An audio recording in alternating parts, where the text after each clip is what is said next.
अस्सलाम वालेकुम dear students. कल हमने केमिस्ट्री के 2 यूनिट्स जो हैं वो ख़त्म किए, तो आज से हम फिर से बायोलॉजी पढ़ेंगे। और बायोलॉजी में हम पढ़ रहे थे पहले सेकंड यूनिट, उसमें हमने वो पहला यूनिट तो हमने ख़त्म किया था। उसके बाद सेकंड यूनिट पढ़ रहे थे हम, उसमें हमने स्ट्रक्चर ऑफ ब्रेन वगैरह वो सब कुछ पढ़ा था। तो आज हम पढ़ेंगे अबाउट, ये सेकंड यूनिट में टॉपिक है about the plant hormones. Plant hormones के बारे में हम पढ़ेंगे आज। तो जैसा कि आपको पता है कि एनिमल्स में कंट्रोल एंड कोऑर्डिनेशन के लिए नर्वस सिस्टम होता है या हार्मोनल सिस्टम होता है, लेकिन प्लांट्स में क्या होता है, प्लांट्स कोऑर्डिनेट कर रहे हैं अपने बिहेवियर को against the environmental changes by using hormones only, क्योंकि इनमें कोई नर्वस सिस्टम नहीं होता है। प्लांट्स में क्या होता है, there is no sort of nervous system, उनमें नर्वस सिस्टम नहीं होता है, उनमें नर्वस सिस्टम। तो ये कैसे कोऑर्डिनेट करते हैं अपने बिहेवियर को, how do they coordinate their behaviour against the environmental changes, against the environmental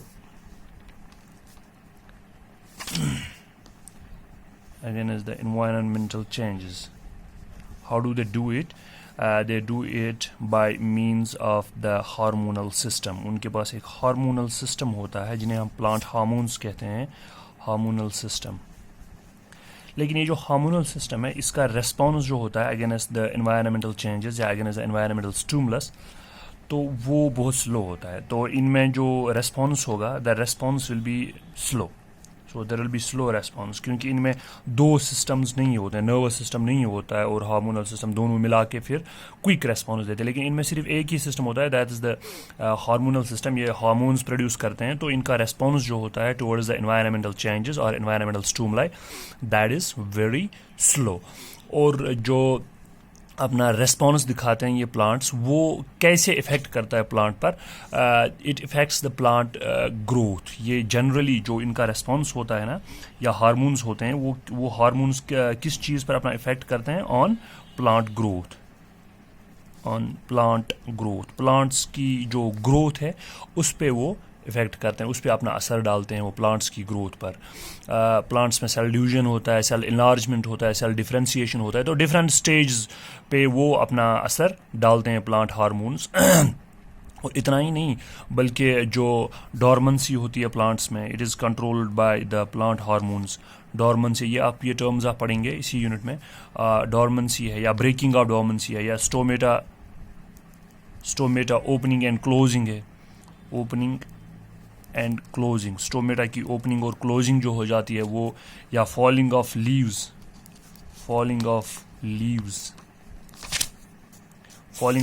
हो जाता है, या फॉलिंग ऑफ लीव्स और फ्रूट्स ये हो जाता है। तो ripening of fruits, ripening of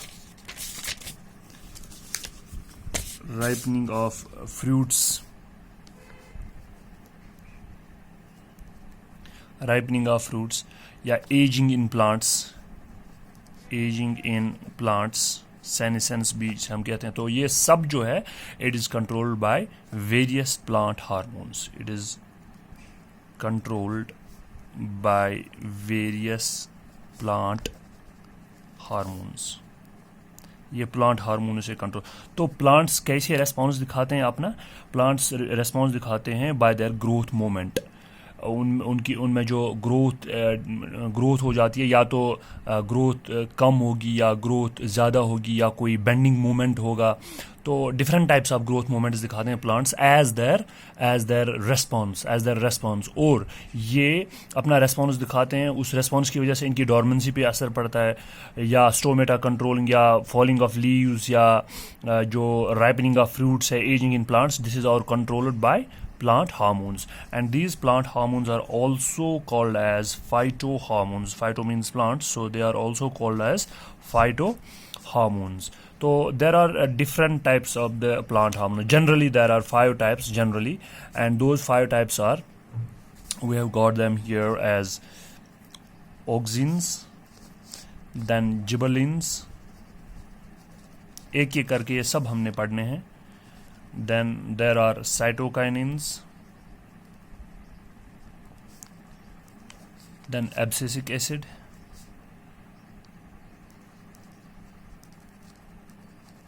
and the fifth one is ethylene.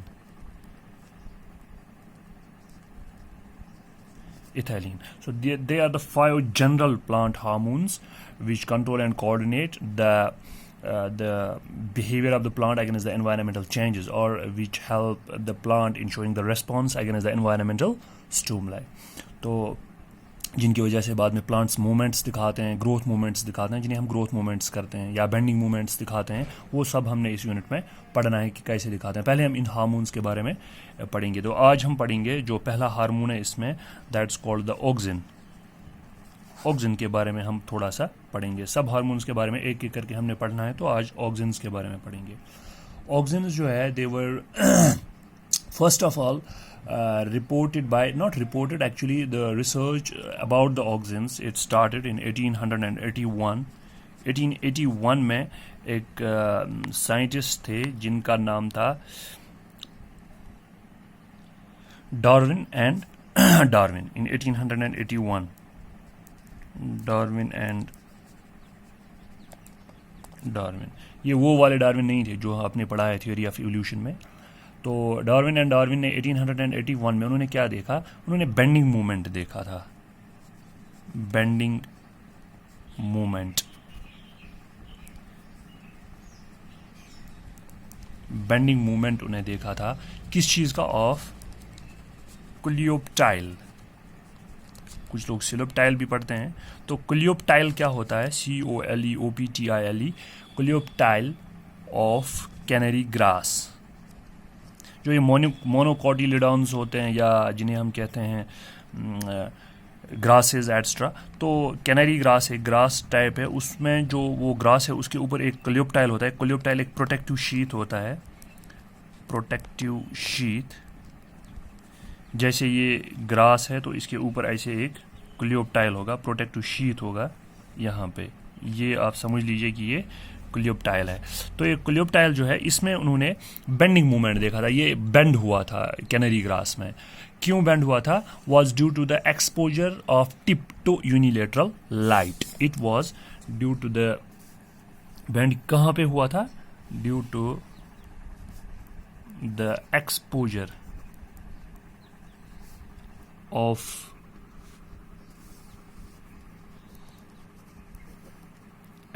Of tip towards the unilateral light. Unilateral light वो लाइट होती है जो एक ही तरफ से एक प्लांट पे पड़ती है, एक ही साइड से. जैसे प्लांट बाहर होता है तो उस पे लाइट जो है वो हर तरफ से पड़ेगी दिन में, लेकिन यूनिलेटरल लाइट एक ही साइड से पड़ती है, उसे हम यूनिलेटरल लाइट कहते हैं. तो उस यूनिलेटरल लाइट की तरफ जहाँ से वो आती थी वहीं पे उसी की तरफ बेंड हुआ था कोलियोप्टाइल. किसका coleoptile? Of canary grass.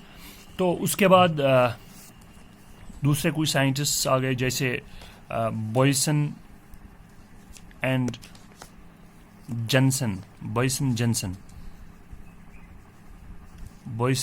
In 1910 and 1911. तो they found the tip produces a chemical. उन्होंने क्या देखा? जो ये यूनिलेटरल लाइट की तरफ टिप बेंड हुआ था, they found that this tip produces a chemical.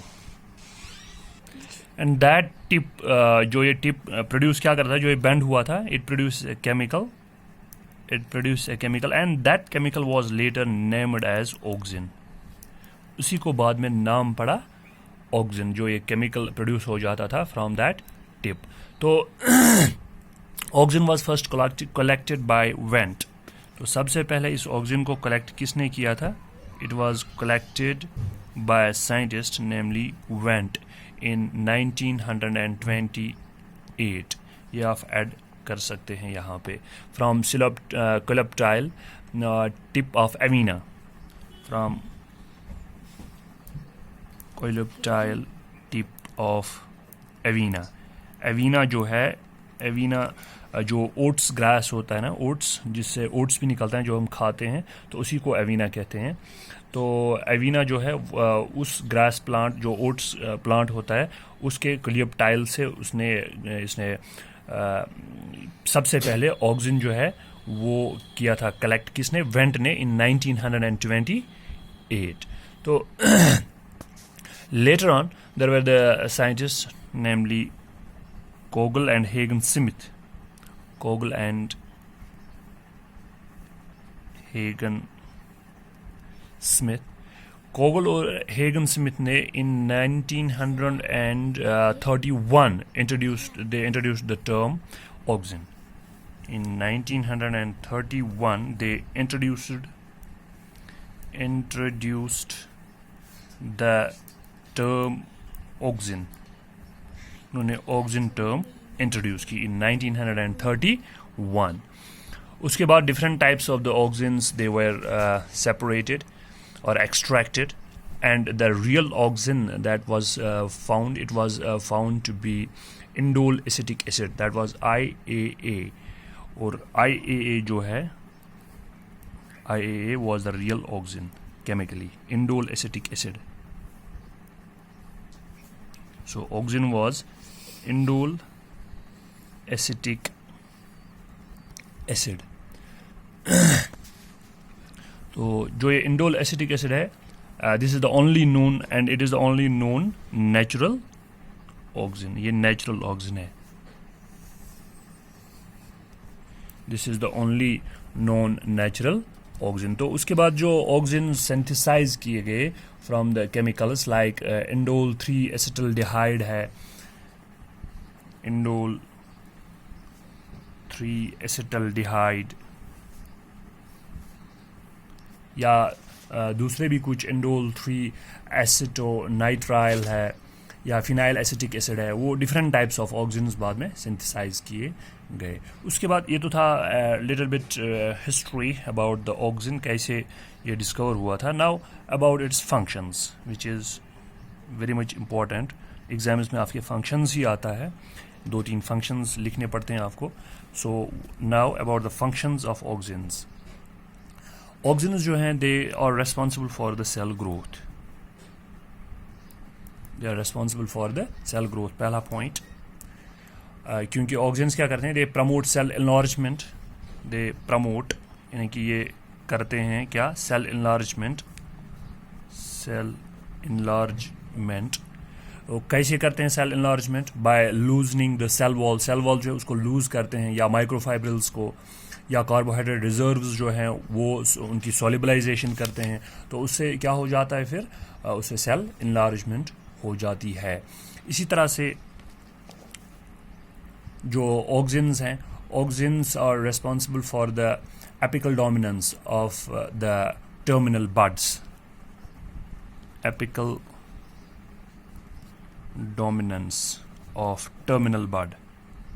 Terminal bud, जो टर्मिनल बड होता है वहाँ पे IAA की वजह से या ऑक्सिन की वजह से क्या हो जाता है, उसकी ग्रोथ बहुत ज़्यादा हो जाती है. लेकिन जो लेटरल बड्स होते हैं, एपिकल डोमिनेंस इसी को कहते हैं कि एपिकल बड की ग्रोथ हो जाती है टर्मिनल बड की, और जो लेटरल बड्स होते हैं, लेटरल बड्स, उनकी ग्रोथ सप्रेस हो जाती है, सप्रेस हो जाती है. So it also causes the growth of the terminal bud and suppresses the growth of the lateral buds, and this phenomenon is called apical dominance. Then the third point, auxin inhibit करता है किस चीज़ को, abscission को. auxin inhibits abscission. auxin जो है it inhibits, ये inhabit करता है, ये रोकता है किसको, एब्सिशन को. जो एब्सिशन लेयर बन जाती है कभी कभार प्लांट्स में, फ्रूट्स या फ्रूट्स के बेस पर, या जो लीव्स होते हैं उनके पीटियोल में जो ये एक लेयर बन जाती है, और वो लेयर क्या करती है काम, दैट लेयर वो बैरियर जैसा बन जाता है, हिंड्रेंस बन जाती है फॉर द न्यूट्रेंट्स. तो न्यूट्रेंट्स पहुंच नहीं पाते हैं फ्रूट्स में या लीव्स में, तो फिर फ्रूट्स भी गिर जाते हैं और लीव्स भी गिर जाते हैं. क्योंकि जब न्यूट्रेंट्स पहुंचे नहीं लीव्स में या फ्रूट्स में नहीं पहुंचे, क्यों नहीं पहुंचे, क्योंकि एक लेयर जैसा बन जाता है जिसे हम एब्सिशन लेयर कहते हैं. तो एक बैरियर जैसा बन जाता है, तो फ्रूट्स ड्रॉप हो जाते हैं और लीव्स भी गिर जाते हैं. लेकिन ऑक्सिन जो है, ऑक्सिन इस एब्सिशन लेयर को क्या करता है, ऑक्सिन एब्सिशन लेयर को इनहेबिट करता है, ये बनने नहीं देता है. This is also the important function of the auxin. तो उसके बाद ऑक्सिन जो है, it is also responsible for the tropic movements like phototropic movement and geotropic movement. It is responsible for phototropic and geotropic movements. Phototropic and geotropic moments. ये moments आप पढ़ोगे, phototropic moment and geotropic moment in the coming videos. तो phototropic और geotropic moments are because of the auxin. Phototropic moment होता है response towards the light and geotropic moment is response towards the gravity. ये आप in detail पढ़ोगे. तो उसके बाद एक और important function auxin की वो मैं ऐसे ही आपको कहूँगा, आप खुद भी लिख सकते हैं आप. It induces the roots in the cuttings. जो प्लांट्स की कटिंग्स होते हैं, स्टेम कटिंग्स होते हैं, तो उनमें ये इंड्यूस करता है रूट्स बढ़ जाते हैं उनमें. तो इसी तरह से ऑक्सिन जो है, it helps in parthenocarpy, means in the production of the seedless fruits. तो सीडलेस फ्रूट्स बन जाते हैं, पार्थेनोकार्पी में ये हेल्प करता है. तो एक तो ये रूट्स इंड्यूस करता है in cuttings, roots induce in cuttings, और एक function it helps in parthenocarpy.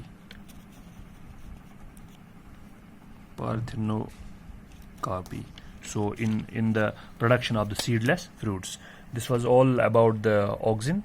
So in my coming video you can learn about the gibberellin or some other hormone also. Thanks for watching.